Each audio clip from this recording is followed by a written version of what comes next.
FIFA, the game we all know and love as a casual release.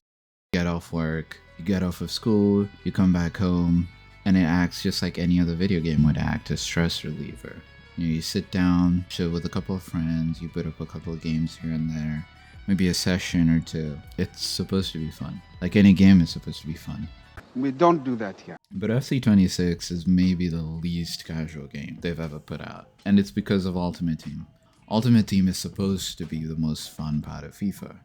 You put together an Ultimate Team of cards you pack, or you earn by completing objectives. You get packs from playing, from winning, from grinding, whatever objectives the game throws at you, such as like maybe assisting a goal, scoring a number of goals with a certain number of nations, etc, etc.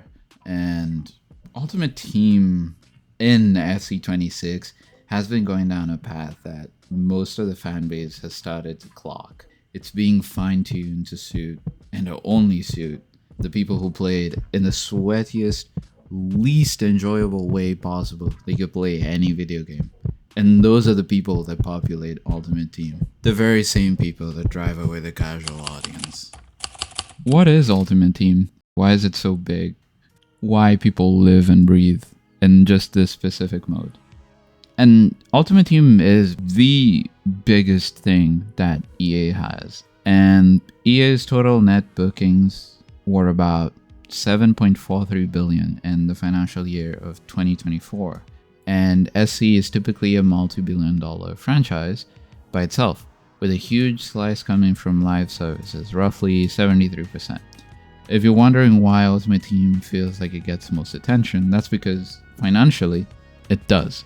Now, Ultimate Team is simple. It works on a structure that lets you grind and collect the best cards. And those cards are players, and those players become your team. Think about any football team, you can put together 11 of any player you'd want. Wow! Say, your Messi, your Ronaldo, a bunch of icons, random cult heroes of yours. You can just put them all together. Then you got the modes that sit on top of that, such as Rivals, which is the ranked league play where you face people around your skill level, climb divisions, get better rewards the higher you are, and you sort of rank up, and that's basic loop of it. Champs is the weekly tournament. You qualify, you get a limited set of games, and the better you do, the better the rewards. And yes, it's sweaty, like really, really sweaty. Rush is a quicker, more casual, more, I just want to play football and not necessarily have to deal with the copious amounts of sweat that you get in all these other modes. But the rewards are a little bit like really, really bad compared to Rivals and Champs. Okay. So you would basically just play these for fun and not necessarily because you're getting that much good out of it. And then you have live tournaments, which are like the last bastion of any amount of fun that you can have outside of Rush. And these happen on basic gimmicks of you can only make a team that's this rating. You can make a team that has to have this certain number of players from this country, this certain number of players from this team, and so on and so forth. It just gives you a bunch of gimmicks to put together various different teams to then compete in tournament-like modes that happen on a per event basis. And then you have Evolutions, which are a system, a really good idea, which is a system that you can take any card, even one that is completely trash, really low rated, and you can boost them and make them on par with any of like the meta cards, the very best cards in the game at the moment. You can boost any cards you want. And that is one of the better systems of the game of Ultimate Team.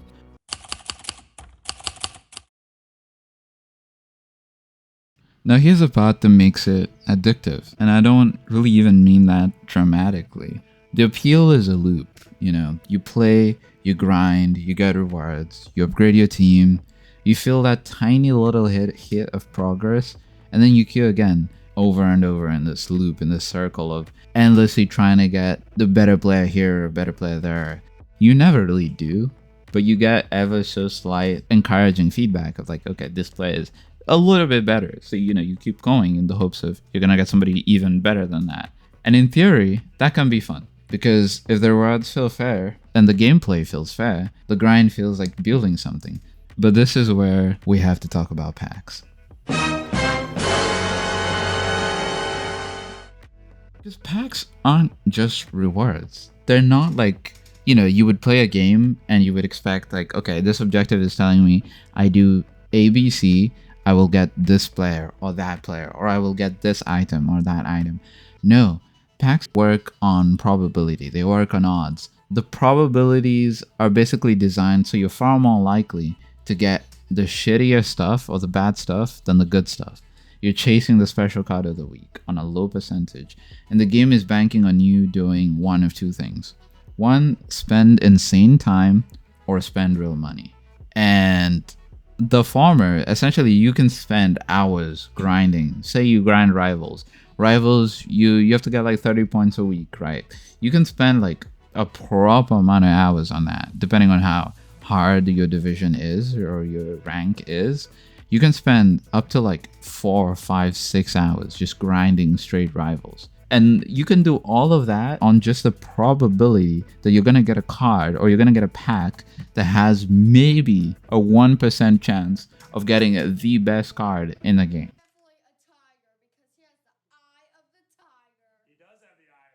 Are you sure about that? You're doing all of that for like 80% it's worthless. Maybe 15% is like, okay, that is okay. And then 5% is like, okay, that's a card that at least improves my team in one way or the other. This is not okay. This needs to stop now. This is cancer. This is so much cancer that I can feel the tumors growing on my back. All of this is just plain and simple gambling. It's not even subtle gambling. They're very direct with it. This is not just fun mechanics. This is straight up gambling. You're spending your time. You're wasting your actual life. You're having, most definitely you're gonna have a miserable time playing through rivals, for examples, or champs, and all for a chance of pulling maybe 0.01% of a team of the year. What? And that's what sort of keeps the machine running for them. That's what keeps the money coming for EA. Because it's either you do all of that, or you just pay them money and skip all of that and just open packs straight away. But this isn't really the entirety of the issue, because everyone who plays the game already has a working understanding of that.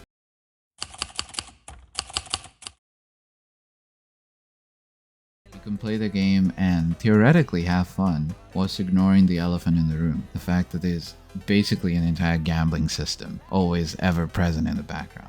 But what's been more alarming recently is that the pay-to-win nature of the game has encouraged the vast majority of players to spend ridiculous amounts of effort just to get even a sliver of a chance of packing, say, a Team of the Year card. I'm ready to get hurt again.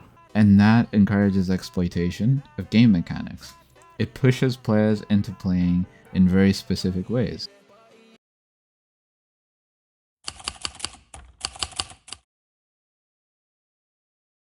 These are what we call meta plays or meta tactics, and they drain any and all remaining elements of fun from both the opponents and the player deploying these tactics. Because guess what? If you don't play with these tactics, if you don't play meta, you're basically in an uphill battle against both the opponent and the ever-broken game mechanics and systems. So you either conform, do what the game is basically babying you into doing, or you try to be creative, and the game fights you for it. Now, Rivals groups players based on skill rating. But what a large chunk of the community has experienced is that the skill gap has become far, far wider in Rivals. Once you hit, say, Division 6, every game becomes a battle of misery. Genuine misery.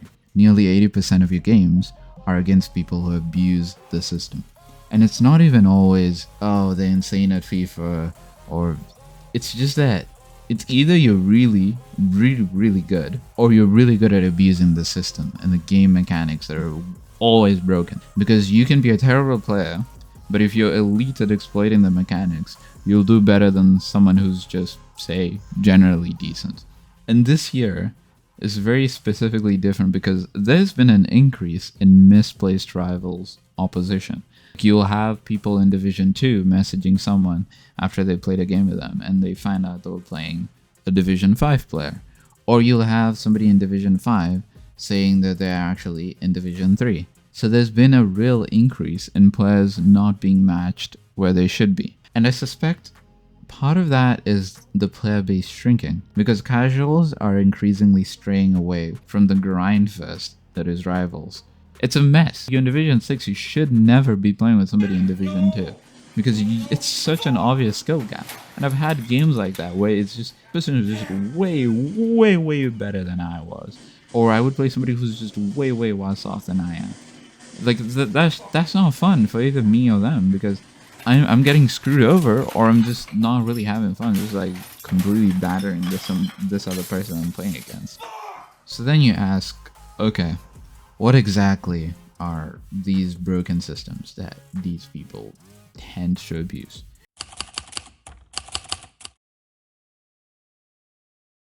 You got players who, one, only control the CDMs. They only control their defensive midfielders, or sometimes they'll even take their striker and drag him all the way back to defense just to cut off your passing lanes. They put a very low defensive line, so basically they will pack the bus, have 4 people back, they got their 2 DMs, or they would have like their 5 midfielders, all of them kind of jamming that space, not allowing you any space to make any passes. And what exactly benefits them the most is the fact that they will never touch their center backs. Because guess what? If you manually control your center back, you're often screwing yourself more than if you just let the AI do it for you. Which is insane, because it shouldn't be that way. It should be manual defending gives you the advantage. But instead, more often than not, there's so many cases where if you leave your center back alone, he intercepts the ball. Where if you had the control to manually switch to your center back, you would not have intercepted that ball. It just feels like the game systems encourage you to just never touch your back line. So you disadvantage yourself by actually trying to defend in the game. This should never be the case. This is a flaw in the game systems and the game mechanics. And the game rewards people who simply don't touch their defenders while defending. It just shouldn't be that way. And then you have the meta players. People pick specific players because they're players that EA has juiced their stats or juiced their in-game movement, animations, albeit body types, things like that. So you only ever see certain names like Gullit or Pena.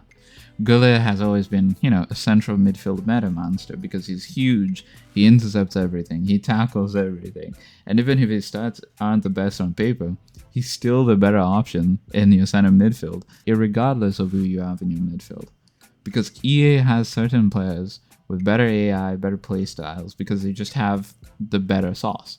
And not playing with these players, again, you're putting yourself at a disadvantage. And those are the players that get abused the most inside the broken systems. And it's not just players, it's formations too. Specifically boring formations that you see almost every single game. For most of FC26's cycle, Ultimate Team cycle, it was 4-5-1. The 4-5-1 margins where you basically have your 4 defenders, 4 backs on defense, everyone just kind of defending.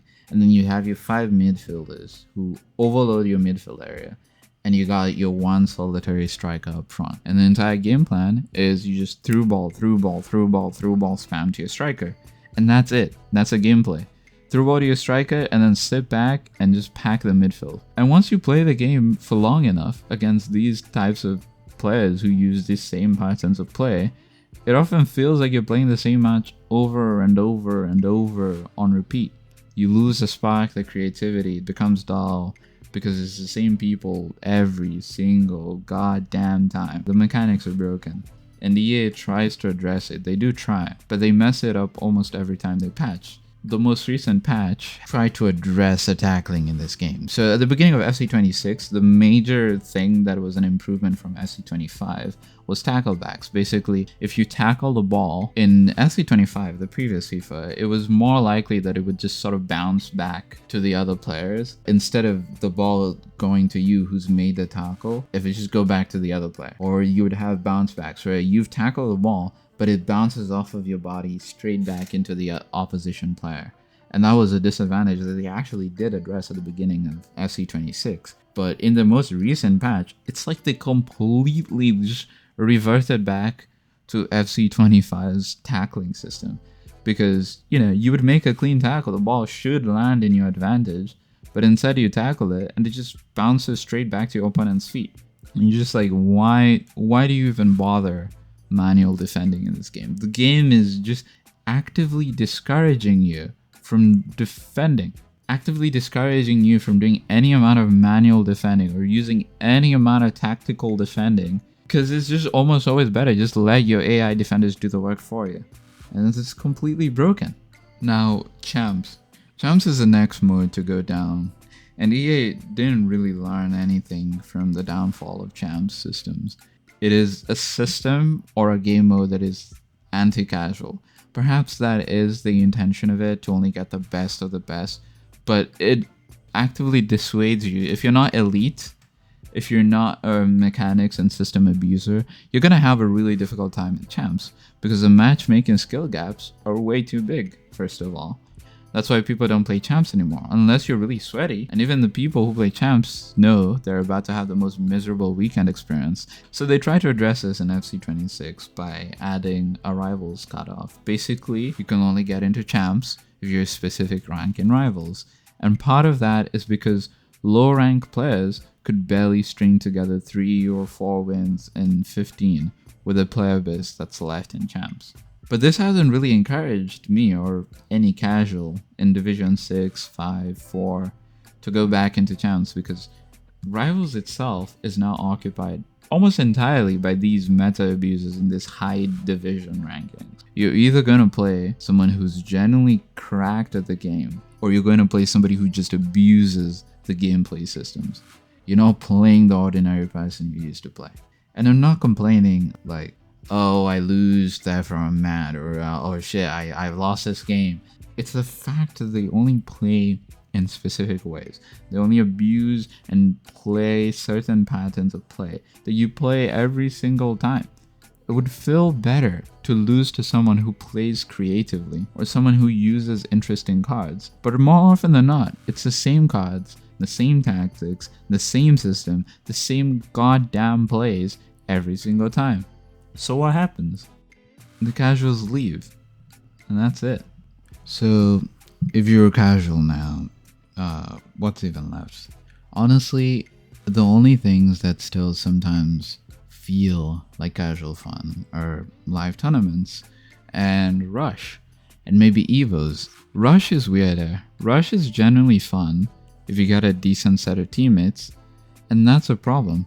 It's basically a coin flip. You can have one game where you've got people who actually press, who actually pass, who everyone actually defends, people who actually move, everyone's reading each other. It's smooth. It's actually fun. But then the next game, you could get the absolute worst teammates imaginable. No passing, no defending. Everyone just wants to be striker. Everyone wants to be the next Mbappe. No defending. They just no shape at all. It's just chaotic. And sometimes they're not even bad. They're just simply toxic for the sake of being toxic.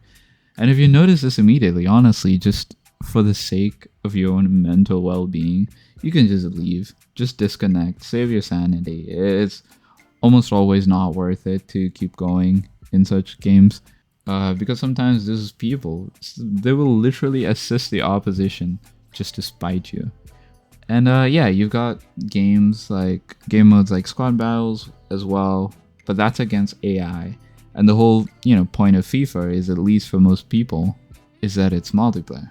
It's meant to feel like you're playing a person, not just the AI, right? But then you run into the bigger issue, and that is the game's community. The community in this game is really, really toxic. And I don't mean, oh, people celebrate goals when, like, you that's like wasting time. No, not that kind of toxic. Like, I mean, you will genuinely meet the most vile behavior in almost every single game mode, in rivals, be it champs, be it rush, and even sometimes the chill modes. It leaks everywhere. And I genuinely think that's not just people are evil. It's what happens when a system rewards misery.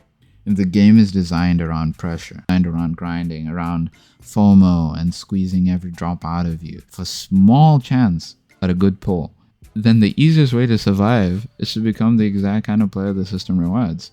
You don't abuse mechanics because it's fun. You abuse them because you're encouraged to abuse them, because the game quietly punishes you for not doing so. So the conclusion is pretty simple. FIFA used to be casual, and now FC26 just feels like a game where the casual audience is tolerated, but is not really catered to them. Unless you're a money bag where you can just spend money. Unless you're one of the whales, a casual whale, then it is 100% tailored to you. But if you're a casual audience not interested in spending so much in microtransactions, then this isn't really the game that's made for you. And when the only way to keep up is to sweat or to exploit or grind like it's a second job, the casuals do the most logical thing imaginable. They leave. And once they leave, you don't get a more competitive community. You get a smaller community that's louder, harsher, and more meta-obsessed, and it just feeds onto itself. And that's what FC has sort of felt like over the years, as its numbers have shrunk over time. But yeah, that's the loop. That's the ultimate team in 2026. If you've made it this far, like the video if you've agreed on it even a little bit. It took quite a lot of time to make, and subscribe if you're interested in seeing more breakdowns like this. And thanks for watching.